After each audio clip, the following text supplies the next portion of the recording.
Hello everybody, Mobius1 here, bringing you another Star Wars Unlimited video. In this one, we're going to be talking about what is arguably the most difficult skill for new players to the game to learn, which is what to resource. Now, when I've made guide content in the past on my YouTube channel, I typically write a script and follow that word for word, making sure I hit all of the important stuff that I want to talk about. But the last video I did, which is a much more casual guide about my approach to deck building, I figured we kind of stick with that same formula. Some people seem to really enjoy the more laid-back approach to things, and me just kind of spewing my thoughts onto a camera for you. So that's how we're going to do it. Now, that does leave some potential for me to miss something or leave something out. And of course, I'm not like a professional player by any means. So if you're watching this and you think I've left something out or missed something that you want to share with the rest of the community, please leave a comment down below. And if you're watching this video, go ahead and read the comments, see if maybe there's a gem of knowledge hidden there that I didn't touch on. With that out of the way, let's talk about my strategy for determining what cards to resource in Star Wars Unlimited. Okay, so here is my overall list of priorities, or the order in which I usually consider things when going to make a resource decision. I'm probably going to end up repeating this again at some point in the video, but I do want to say that Star Wars Unlimited is a very dynamic game, and that means that this list isn't set in stone. Depending on what deck you're playing, what deck you're going up against, it is very possible, almost guaranteed actually, that this list is going to reorganize itself slightly. But in general, this is the order in which I consider things. So let's break it down. Firstly, you want to consider what are you going to be playing this turn. That means at the start of a game, what cards do you have that you can play with only 2 resources? And then on each following round, as the game progresses, do you have a single or combination of cards that uses all of, if not many of, your resources? If you're brand new to trading card games, it may not be obvious that getting the most use out of your resources is incredibly important. For example, if on the first round you only spend 1 of your 2 resources, and then on the second round you only spend 2 out of the 3, and then on the third you only spend 3 out of the 4, that's 3 resources worth of stuff that you could have played that you didn't. And if your opponent is spending all of their resources, that's a 3 resource advantage they now have over you in that game. In TCG terminology, this is called playing on curve.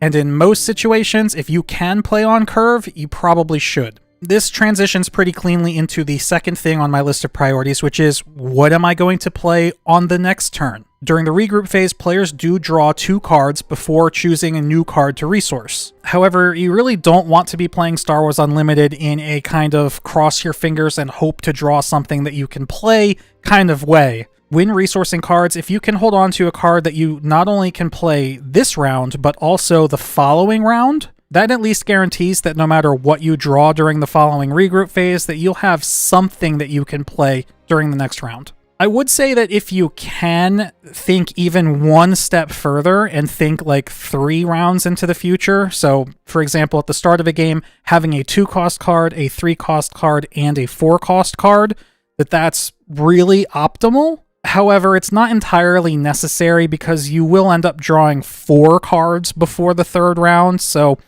you're likely to draw something to play by then anyway. I did talk a little bit in my recent deck building video that just because a card costs 2 resources doesn't necessarily mean it's a card you want to play on the first round of the game. Using the same example, if we take a look at the unit Outer Rim Constable, it's a 2-cost ground unit, 3 power, 1 HP. With a when played, you may defeat an upgrade. Now, it's highly unlikely that your opponent is going to have an upgrade worth removing on turn 1 of the game. A card like Outer Rim Constable is much better used later in the game to remove expensive upgrades like lightsabers or condemn or even pilots, like pilot leaders even. Sure, you could remove a shield token from an early 2-drop that your opponent might play, but really that's not what you want to be using Outer Rim Constable for, and therefore I would not consider a card like this to be a card you want to play on your first round. I do think it's important to have a bit of a priority when it comes to card type as well. So in Star Wars Unlimited, there are 3 types of playable cards. There are units, events, and upgrades. And I think that order is probably the order in which you should prioritize cards in hand. I plan on making an entire separate video talking about upgrades in Star Wars Unlimited, but what it's important to at least mention in this video is that they're pretty much an all or nothing mechanic, and without units in play to play upgrades on, they do nothing for you. So because of that, I personally include very few upgrades, if any, in the decks that I make, and then even then, I often find myself resourcing them because I'd much rather have a unit that I can put into play instead. Events are very situational. Many events require units to be in play. Like if they're removal events, then your opponent needs to be playing units, or if they're like pump events like Surprise Strike, for example, you need units in play yourself to use them on. Yes, there are plenty of other events that don't interact with units, like card draw or ramp. That's why it's kind of situational and kind of too many variables to give you like a 100% of the time this is the way to think. But for the most part, if I was introducing card types to a new player, the way I would prioritize them is say, hey, you want to put units as your top priority, then events, then upgrades last. The next thing on my list doesn't apply to every deck, but if your deck has a specific win condition, such as aggressive negotiations, you might not want to resource it unless you've got multiple copies. And just to clarify, when I say win condition, I don't necessarily mean a card that straight up wins you the game, although in some cases it could be. I simply mean a card that your deck's strategy heavily relies upon. Combo decks aren't really a thing in Star Wars Unlimited, but there are a couple of examples here where specific cards enable decks to pull off specific strategies. And without those specific cards, the deck kind of is just doing whatever as long as it can. If you're playing a deck with a strategy like that, you probably shouldn't be resourcing the cards that your strategy depends on. Kind of the flip side of that would be to keep specific answers for your current matchup. I mentioned Outer Rim Constable earlier in this video as a counter to pilot leaders. If you're up against a pilot leader opponent, then cards like Outer Rim Constable become much more valuable as a way to stop them from doing what they're trying to do. This doesn't always have to be specific cards, it can just be a specific type of card as well. For example, if you're up against an aggressive deck, then maybe cards with Sentinel or even Restore become much more important than they would be against a control deck. Now believe me, I totally understand that if you are a new player to the game, you're not always going to know what type of deck your opponent is playing. That makes this step kind of difficult to pull off in practice. But the more games you play and the more repetitions you get into certain opponents or certain deck color combinations, the more you'll get an idea of what sort of cards you can expect from those types of decks, and that will help you make better resourcing decisions in the future.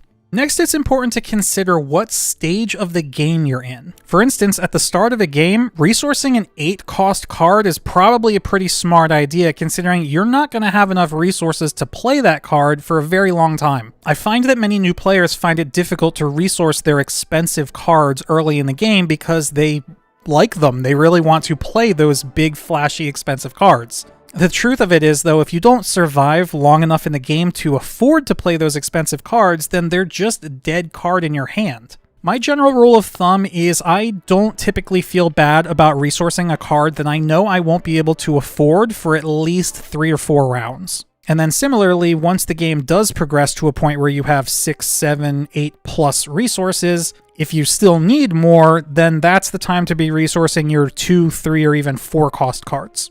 Most of the time, resourcing a duplicate card is a good idea because it makes you more flexible, leaving you with more options, more things that you can choose to play depending on how the game progresses. Especially if you have duplicates of a unique unit, since you're only able to have 1 copy of a unique unit in play at a time, unless you expect your opponent to remove that first copy almost right away, that second copy ends up just being a dead card in your hand. There are, of course, exceptions to this. For instance, if you're going into your 4 resource turn and you have 2 cost units that aren't unique, it could be perfectly viable to play both of them side by side. Also, if you're playing some sort of control deck, maybe having 2 copies of unit removal or a board wipe could be important for your strategy. But for the most part, flexibility is key. Following up on duplicates in your hand, I then like to consider how many copies of a card I actually have in my deck. In Premier Play, you're allowed to have up to 3 copies of a card in your deck, but that doesn't always mean you'll want 3 copies of every card in your deck. Certain late game bombs, like 7+ cost cards, or even certain removal options, you may only want to have 1 or 2 copies of in your deck. Knowing how many copies of a card are in your deck can influence your resourcing decisions because there very well may be be a situation where you have one copy of a card in your hand and you know that either that's the last card or maybe there's only one other card in your deck. And kind of piggybacking off of a previous point, if you know that that is an important card against your specific matchup, you're probably going to want to hold on to it, even if you can't play it for 2, 3, or sometimes even 4 rounds. If you ever do find yourself making it all the way down my list of priorities to this point, don't forget that you are allowed to look at both all of your resources and all of the cards in your discard pile at any time. Sometimes you might need to take inventory on how many copies of a certain card you've already seen in a game. And the last thing on my list is kind of a niche one. It doesn't always apply. But the next thing is who has the initiative. This particular point kind of has a couple different applications and is a little tricky to talk about because it depends. There are a lot of variables here. The most basic form of this is at the beginning of a game. At the start of the game, when you have 2 resources, if you win the initiative toss to end up starting the game with the initiative, it's a stronger play to play 1 2-cost card instead of playing 2 1-cost cards.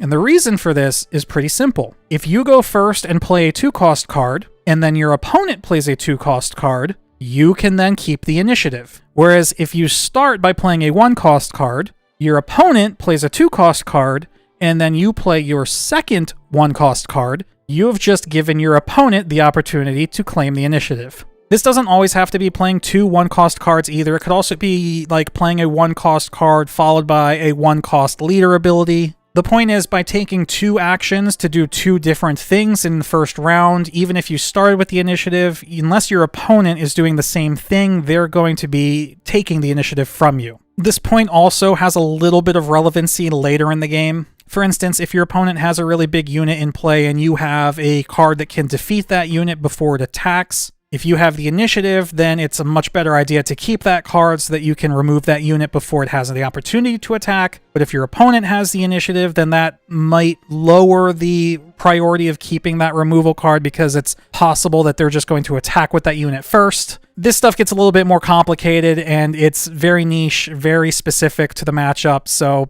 I wouldn't worry too much about that. But if you do end up making it this far down the list of priorities when choosing what to resource, looking at who has the initiative might be worth considering. I hope this video helped some of you think about different ways to approach resourcing in Star Wars Unlimited. As I mentioned in the intro, if you think I left out anything relevant, go ahead and leave a comment down below. Don't forget to like and subscribe if you want to see more content from me. I also have a Patreon link in the video description you can visit if you want to support the channel more. I'm definitely going to be doing more educational Star Wars Unlimited content in the future, so stick around for that. But that's going to be it for now. Thank you all for watching. Mobius1 here. I'll see you in the next one.